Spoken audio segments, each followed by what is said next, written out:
भोजपुरी में वो खबर वो सबके बतावतानी। शुक्रवार के पाकिस्तान अफगानिस्तान के ऊपर एयर स्ट्राइक कर दिलस, जना में 10 गो लोगन के मौत हो गई, जना में कुछ बच्चा रहले, औरत रहली लोग, और अफगानिस्तान के 3 गो क्रिकेटर भी रहले जो उनकी खेल के घरे लौटत रहले।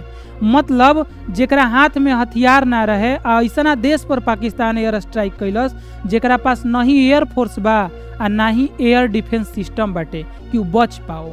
असल में पिछला 1.5 सप्ताह से अफगानिस्तान आ पाकिस्तान के बीच में झड़प तेज हो गई बा।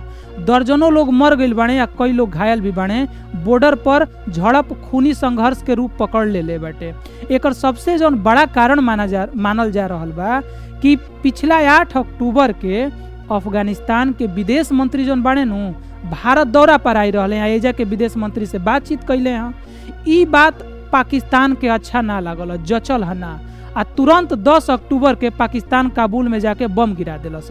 ओकरा बाद से अफगानिस्तान भी पलटवार कैलस आ ई प्रक्रिया चलत आज लगभग 10-11 दिन हो गई है। अब ई बड़ा रूप पकड़े लागल है, पूरी दुनिया में चर्चा होके लागल है। ओकरा बाद कतर के मध्यस्थता के बाद फिर से अफगानिस्तान आ पाकिस्तान के बीच में सीज फायर हो गई। अब देखे के ई बाटे कि आखिर सीज फायर कितना दिन चलता, काहे कि पाकिस्तान बिल्कुल नहीं के चाहत कि अफगानिस्तान भारत के साथे अच्छा संबंध रखो, आ अफगानिस्तान चाहता कि हम भारत के संगे अच्छा संबंध रखी। जब अफगानिस्तान से अमेरिका के लोगन के तालिबान भगैले रहे, ओ घड़ी पाकिस्तान बड़ा खुश रहे, ई सोचत रहे कि तालिबान आ पाकिस्तान मिल के अब काम करी लोग। लेकिन ई पूरा के पूरा दाव जन बाटे उल्टा पड़ गई और ई बात हजम नहीं हो पाओ पाकिस्तान से। तो रउआ एक खबर के लेके का सोचतानी जरूर बताइब कमेंट बॉक्स में कि आखिर में क्रिकेटर आ जेकर हाथ में हथियार नहीं के आम लोगन पर एयर स्ट्राइक कहाँ तक उचित बा पाकिस्तान के।